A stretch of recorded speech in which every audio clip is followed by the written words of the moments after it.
In this video, I am going to discuss the gastropathy or the gastritis. In the stomach, there are two types of the diseases, inflammatory or the neoplastic diseases, mainly the inflammatory and neoplastic. And stomach consists of the four parts: the cardia, the fundus, body and the antrum. The cardia and the antrum rich in the mucin secreting foveolar cells, and but the antrum consists of the antral gland, which has the similar foveolar cell, but in addition to these foveolar cells, there are also G cells which produce the gastrins. And the fundus and the body are having the chief cells which secrete the pepsin.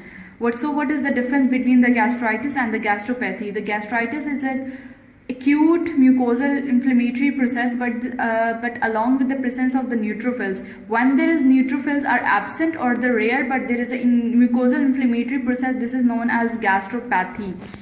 Now, what are the causes of the gastropathy or the gastritis? Acid, alcohol, bile, stress-induced injury, acute mucosal erosions, hemorrhages like curling ulcers. When there is a disruption of the blood flow, it will also cause the gastritis. So the gastropathy example is the portal hypertension. Or the other causes of the hypertrophic gastropathy are the Meniere's disease and the Zollinger-Ellison syndrome.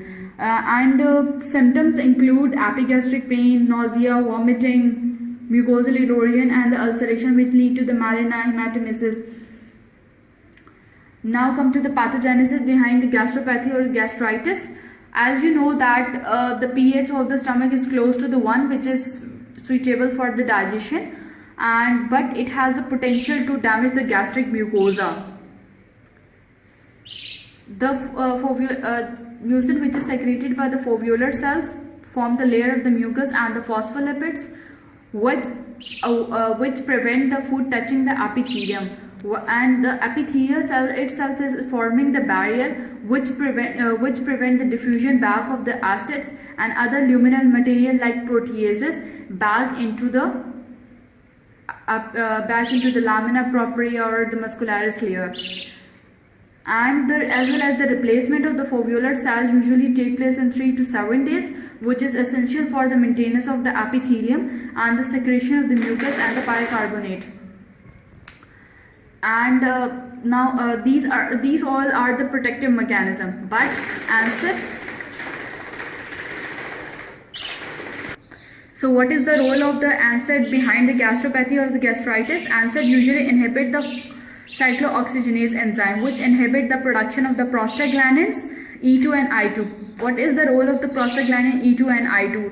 The secretion of the mucus and the bicarbonates, the formation of the layer of the phospholipid, mucosal blood flow, epithelial restitution, and the decreased acid secretion. But when there is an inhibition of the COX-1, there will be no production of the prostaglandin, and it will result in the gastropathy or the gastritis. The non-selective, the cyclooxygenase 1 has more role in the pathogenesis as compared to the COX-2 and the COX-1.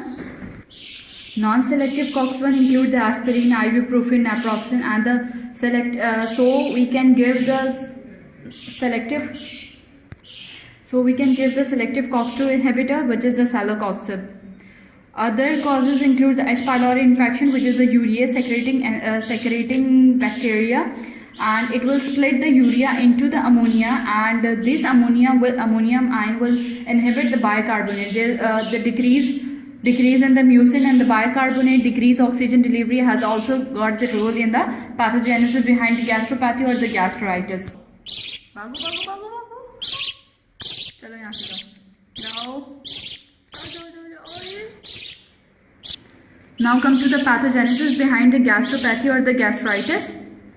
As you know, the only difference between the gastropathy and gastritis is the presence or the absence of the neutrophils. The first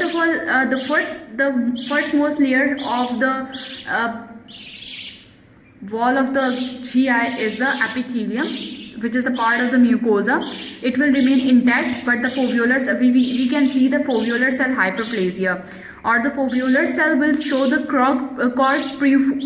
corkscrew profile and the epithelial cells proliferation. Neutrophils are not abundant, but if the neutrophils are present, they will present in the epithelium or the mucosal gland. but there is also presence of the few lymphocytes and the plasma cells as well. When there is a neutrophils, presence of the neutrophils above the basement membrane in contact with the epithelium, they show the active inflammation, gastritis. Now the second layer is the lamina propria.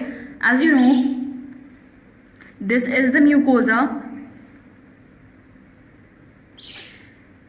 This is the submucosa. This is the muscularis layer. This is the serosa or adventitia. The mucosa is further divided into three parts. The first part of the mucosa is the epithelium. The second part of the mucosa is the lamina propria, and the third part is the muscularis mucosae.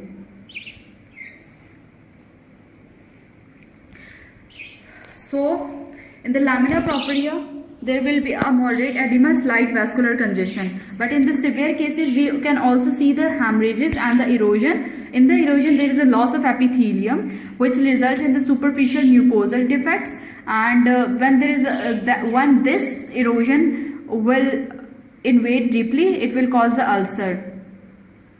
And these erosion will also consist of the neutrophils and the fibrin containing purulent exudate in the lumen. And the hemorrhages, we can also see the hemorrhages in the severe cases. There will be a dark punctile hyperemic mucosa, and concurrently the erosions and hemorrhages take place along at the same time, and it will cause the acute erosive hemorrhagic gastritis. And what is the treatment for the gastropathy or the gastritis?